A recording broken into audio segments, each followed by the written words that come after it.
Hello everyone, Mr. Mueller here again. Hope things are going well. What we're going to do is, for our 7 minutes of statistics this week, we're going to look at standard number 10. So we're starting a new standard. Confidence interval estimate standard is what this is. And target 1 basically deals with, we want you to construct, interpret, and analyze a confidence interval as an estimate of a population mean mu. Now, with that being said, remember we dealt all first semester with descriptive statistics, and now we're looking at really truly inferential statistics. That's where we make inferences or sometimes generalizations about a population based off some sample data. There are two types of things we look at when we talk about inferential statistics. The first is we estimate some population parameter, in other words, form what we call a confidence interval, which is basically what standard 10 is about. Standard 11, our last one, would be doing some hypothesis test, testing some claim or hypothesis about the population. Now, for this particular standard, we'll introduce methods for estimating two important population parameters. Target 10.1 deals with estimating a population mean. Target 10.2 deals with estimating a population proportion. Now, also I should say again, I'm not going to read every slide word for word, so you can go ahead and every time we go to a new slide, you can pause the video, read through it yourself, maybe try to highlight or take note of some important things, and then I may paraphrase it, or I may just, like I said, if I just say a few things about it and move on. I'm not going to sit here and read every slide because that would make this extremely boring. So go ahead, like I said, pause it whenever you need to, rewind it, and move forward whenever you need to. Again, this is all at your pace.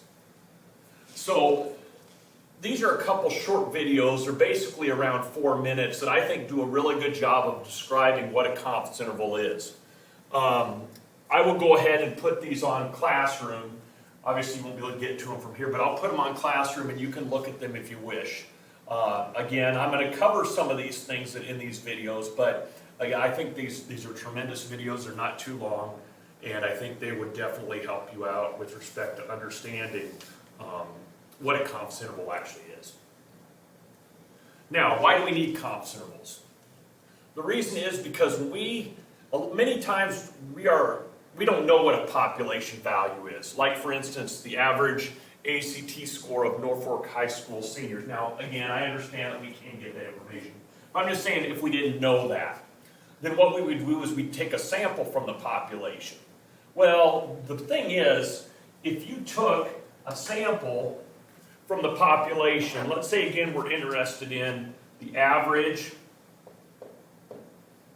ACT score of Norfolk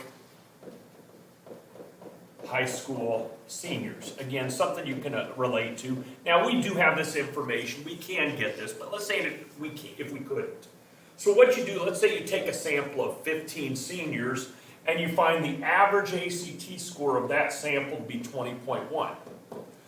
Well, ladies and gentlemen, the thing is, if we don't know the population mean, we don't know how good that value is or how close it is to the actual population mean. Because if we took another sample of 15, we would probably get a different mean of that, get a different average for that particular sample of Norfolk High School seniors. If we took another sample of 15 seniors, we may get a different value, which we probably would. And if we keep going here and take another sample of another 15 high school seniors at Norfolk High, we would get probably a different average. So these sample means are tending to vary based on which sample you choose. And if you watch the videos, what this is called sampling error. Or it's called sampling variability. In other words, samples tend to vary.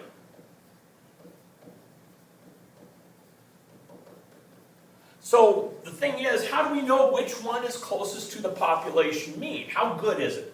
That's why statisticians have come up with something called an interval, a confidence interval, or an interval estimate, which means instead of picking a single value, what we're going to do is we're going to make a range of values. So if we get a sample mean, we're going to actually construct an interval, ladies and gentlemen, in which we feel the true population mean falls between. In other words, we're going to create a lower confidence limit. We're going to create an upper confidence limit based on our sample mean. And we're going to say with some degree of certainty we feel that the population mean falls somewhere in that interval. That's better than just coming up with a single value that we don't have any idea of, how good it is.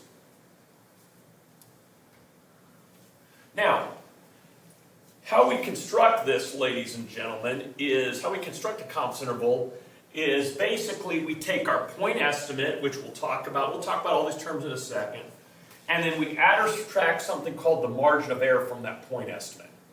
Now, the margin of error, ladies and gentlemen, is taking some critical value times the standard error.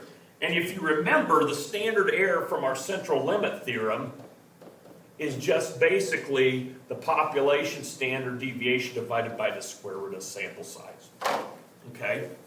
So, again, this may not make a whole lot of sense to you right now, but as we go through all of these things, you can always play the video back or play your notes back, and we can take a look and make sure that you understand these things. So this is episode 1. We're going to continue with when we talk about those critical values and confidence levels with our next video, episode 2.